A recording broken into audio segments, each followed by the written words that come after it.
A massive home renovation for elder care? $30,000? What are you talking about? Huh? That's my wife's parents' house, right? A phone call from a man claiming to be my estranged sister-in-law's husband. Considering how the conversation isn't making any sense, it seems like my sister-in-law is up to something.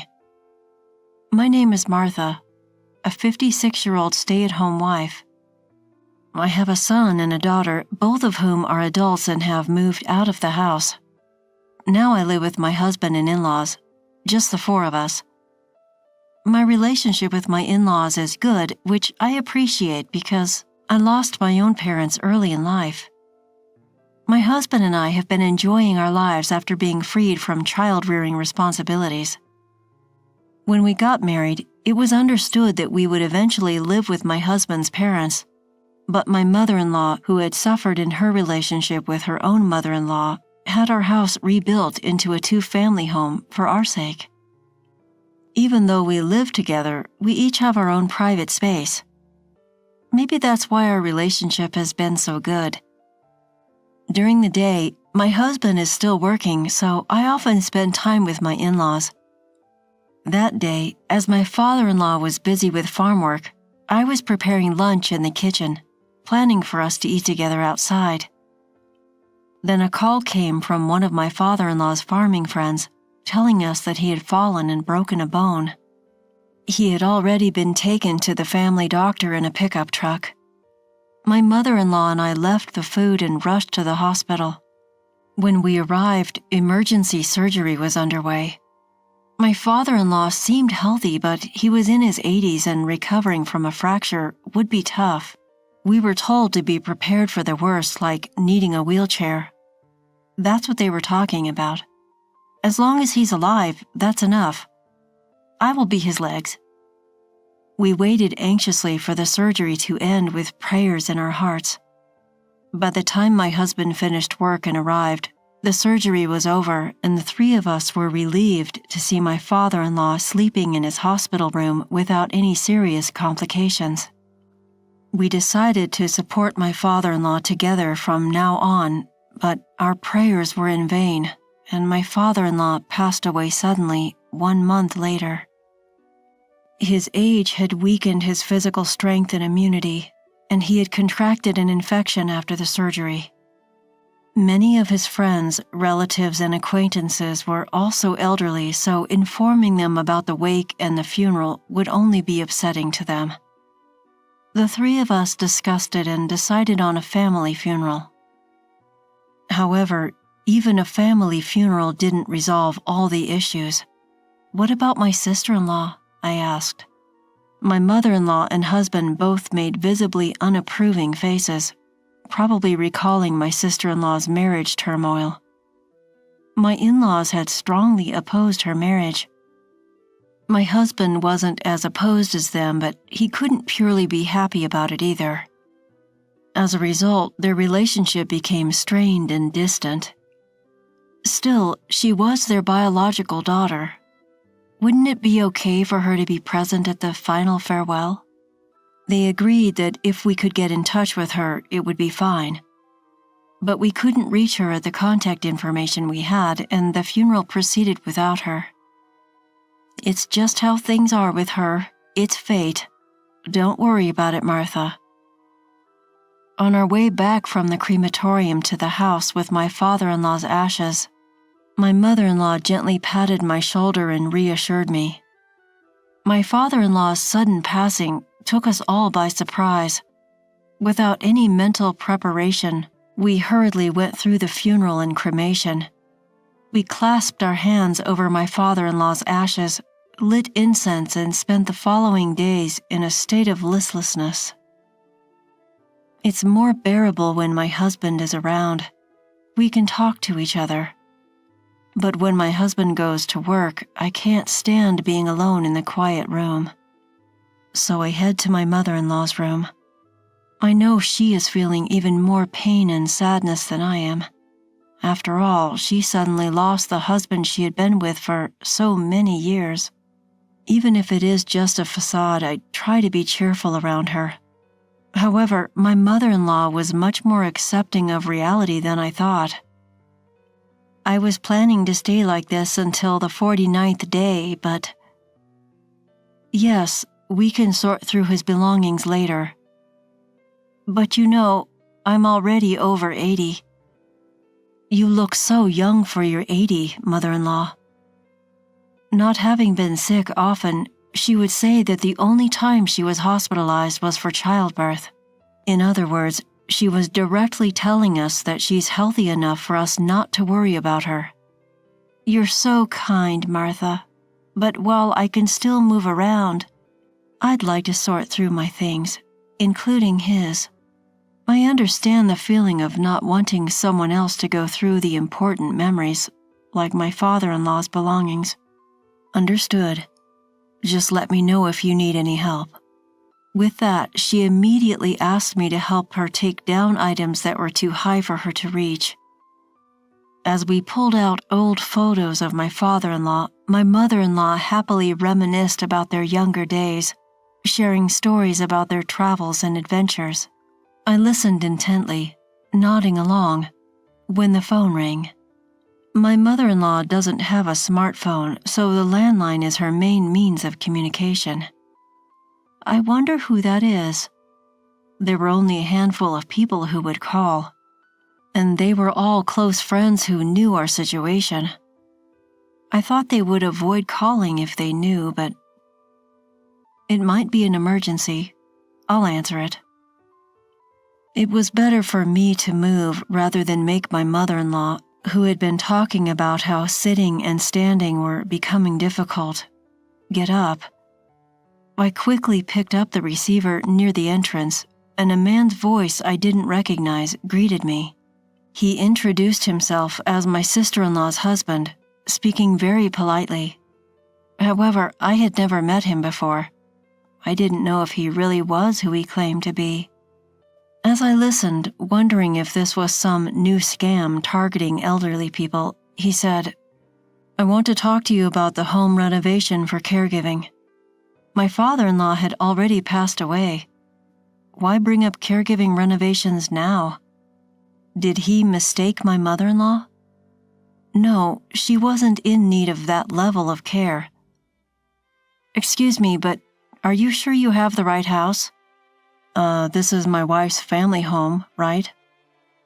The man claiming to be my sister-in-law's husband mentioned her maiden name. Indeed, the maiden name matched my husband's family, and there was no mistake that this was their home. Moreover, the name matched my sister-in-law's. It is true that the woman you mention is my husband's sister. Thank goodness. Thank you for believing me. With all the trouble our marriage has caused, I was worried I had made a bad impression again. I don't know the reason why my in-laws so strongly opposed my sister-in-law's marriage. However, I don't get a bad impression from this man at all. On the contrary, he seems very humble and sincere. According to my brother-in-law, he heard that the cost of caregiving renovation would be around $30,000. He wants to do his best to make up for the inconvenience he has caused. He fully intends to pay the $30,000 and is preparing it. However, he just can't get the money ready by the deadline. His call was to ask if we could possibly wait and extend the payment deadline. It's awkward to let him explain everything before saying this, but since he spoke with such passion, I failed to convey the truth. Thank you for your politeness. So, about the extension. Please, wait a moment. When did you hear about the caregiving renovation? My father-in-law was very healthy and was working in agriculture until recently. So the need for caregiving, it didn't exist at all. It didn't? Wait, past tense? Yes, my father-in-law passed away. We just finished his funeral and cremation the other day. I see. Well... I could picture him panicking on the other end of the phone. He must be confused by the difference between what his wife told him and the truth I just shared. It just didn't make sense to him. He slowly told me that he had caused a lot of trouble for my in-laws when they got married. He had heard from his wife that her father needed care and he intended to provide financial assistance as an apology for the trouble he had caused. He told me all this. Feeling that he was being honest, I asked him how the story of my father-in-law needing care came up. It had come up a few years ago. At first, he seemed to be sending a fixed amount every month as a contribution to caregiving expenses. However, it was clear neither my father-in-law nor mother-in-law had heard of such a thing. If they had known, my mother-in-law would have invited him to the funeral. He said, her mother was grateful and that it helped, so I thought I was slowly being forgiven. If you were being forgiven, wouldn't she talk to you? That's true. Moreover, the amount of money sent each year seemed to be increasing. He had been sending more money every month, assuming we had asked for additional support, something we had no recollection of. So none of that money has reached you. When I agreed, I could picture him getting extremely upset.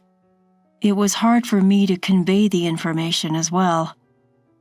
As I was listening, I thought that maybe my sister-in-law, I couldn't quite say you're being scammed, but he said, you don't have to be considerate. I'm being scammed, aren't I? I couldn't say yes or no, so I remained silent. He probably took my silence as affirmation. He asked what he should do, assuming he was being scammed. Although it wasn't my place to answer that question, I just couldn't leave my sister-in-law, my husband's sister, alone, even though we were estranged. I told him we would discuss the matter and contact him later, and that was it for today. When I returned to my mother-in-law, she said, "That was a long call. Was it a pushy salesperson? You should just hang up on those." She seemed to think it was a persistent sales call. No, it was a man claiming to be my sister-in-law's husband. So I relayed the content of the phone call to my mother-in-law. She was trembling with anger even while listening, and her anger exploded even more after hearing everything. What kind of person is she, using her father as an excuse to ask her husband for money? Apparently, my sister-in-law has always been reckless with money. Owning expensive branded items she couldn't afford with her allowance or part-time job earnings, her actions were suspicious. When she wanted to get married, her partner was a man with a considerably high income who had an incomparable amount of pre-existing wealth, which led her parents to strongly oppose the marriage. The opposition wasn't for my sister-in-law's sake, but for her partner. We then decided to wait at the culprit's house with her husband for her to return home. I can't remember the last time I saw my sister-in-law. When she decided to date her then-boyfriend with the intention of getting married, she introduced him to her parents and brother. There was a commotion about my sister-in-law's marriage, but since I was not yet related to my in-laws, I did not attend. So this would be my first time meeting my sister-in-law's husband. As I had perceived over the phone, he seemed to be a sincere person with a pleasant demeanor. I had heard he had high income, but he didn't seem to be living lavishly. He seemed to be trying to live a modest life, but if one of the reasons for this was my sister-in-law's lies, it must be a complicated set of emotions. Reuniting with my sister-in-law after several decades, my sister-in-law, who would never have expected her mother to be there at her home, was so surprised that her eyes widened as she stood frozen. The impression of my sister-in-law that I remember was one of someone who liked flashy things, but the sister-in-law in front of me was flashy to the point of being gaudy and lacking any sense of style, which was painful to watch. The three of us had agreed beforehand that we would go along with my sister-in-law's story at first. We decided not to touch upon the fact that she was lying. "It's been a while. I'm glad to see you're doing well." When my sister-in-law was suddenly spoken to with kind words, She stammered while responding to her mother. She probably thought her lies had been exposed and she was going to be yelled at, but she seemed confused by the unexpected kindness. "I wanted to see your face after all this time. Have you been doing well?" We didn't tell her the truth about her father's passing and maintained the pretense that he was still alive. I also apologized for not having been in touch and gave a suitable greeting. My sister-in-law said humbly that she was glad her mother seemed well and that she had been worried about her. However, she did not mention her father. It would be terrible if the conversation turned to her father and the topic of caregiving expenses slipped out of my husband's mouth. It seemed that my husband and she had met beforehand, but apparently her lies had not been exposed. She probably thought she could get away with it and not get caught. "Your mom is happy. It seems that you two are getting along well as a couple." My mother-in-law said she was happy to have a good daughter and hoped that my sister-in-law would have a change of heart and start repaying her husband little by little. The plan was to shower her with praise in the hope of changing her ways. Somehow, my sister-in-law got carried away and told my mother-in-law that she would support her if she ever needed caregiving, and even went so far as to say not to worry about money. It's amazing she could say such things in front of her husband who had been supporting her out of good intentions. I felt so sorry for her husband listening to all this. We conveyed our gratitude and left that day. From her behavior, it seemed likely that my sister-in-law had been using the money she asked for herself. Not knowing what she'd spent the sudden, large sum of $30,000 on, we decided to have a private investigator look into her finances. The monthly caregiving funds of several $1,000s were indeed being used for her own benefit. However, it turned out that she was also heavily involved with a favorite host at a club, supporting him in various ways to make him number one. She'd been spending lavishly, buying expensive bottles and racking up debt she couldn't pay off each month. The host was being strictly pursued for the unpaid bills, which amounted to $30,000. Upon learning this, my sister-in-law's husband was furious and decided he couldn't overlook it any longer. He arranged everything while she was on a trip with her favorite host. Unaware of all this, my sister-in-law returned home after a few days to find her house completely empty, with not a single piece of furniture or personal item left behind. Panicking, she tried to contact her husband but couldn't get through, so she called me. At first, she was hysterical, but when I asked her, "How was your trip with your favorite host?" she immediately quieted down. She couldn't ask how I knew about it, since that would be admitting to her actions. Now it was my turn to reveal everything without giving her any room for rebuttal. "I can't believe you thought you weren't caught and took advantage of the situation. You betrayed your mother, your husband, and I don't think anyone will want to help you anymore." I also told her that the father-in-law she used as an excuse had passed away. It was not her fault for not knowing he had died, but using her father's care as a reason to ask for money was wrong.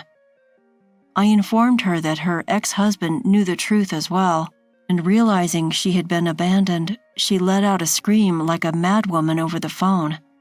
Her ex-husband didn't want to speak to her, and not wanting to burden my elderly mother-in-law any further, I offered to be the go-between with my sister-in-law. She continued to make a fuss over the phone. In a way, she was a pitiable person, not even knowing her father had passed away and using him as an excuse. She might regret it, but it's too late now. I conveyed one last message to her. "Your ex-husband said he's going to demand full payment for the money you gave to the host. You'll have to figure out how to pay off the $30,000 debt yourself." Later, she received paperwork from a lawyer. She asked to talk to her husband, but he never agreed. He was furious and couldn't stand the thought of his ex-wife even for the sake of legal procedures. Without any compromise, my sister-in-law was forced to live a frugal life while working. Of course, she couldn't afford to splurge at the host club anymore, and her favorite host stopped paying attention to her, leaving her with nothing but the huge debt she had accumulated. Occasionally, intimidating debt collectors would come by. Being naturally timid, my sister-in-law lived in constant fear of the lawyer's notices and the debt collector's visits. As for the three of us, we returned to our normal lives. It still took some time to sort through my father-in-law's belongings, but we decided to live on, including his share, as a family. Lately, my mother-in-law has started showing signs of decline, and I have a feeling the day she'll need caregiving might be close. Since we couldn't do anything for my father-in-law, my husband and I agreed to do our best for my mother-in-law.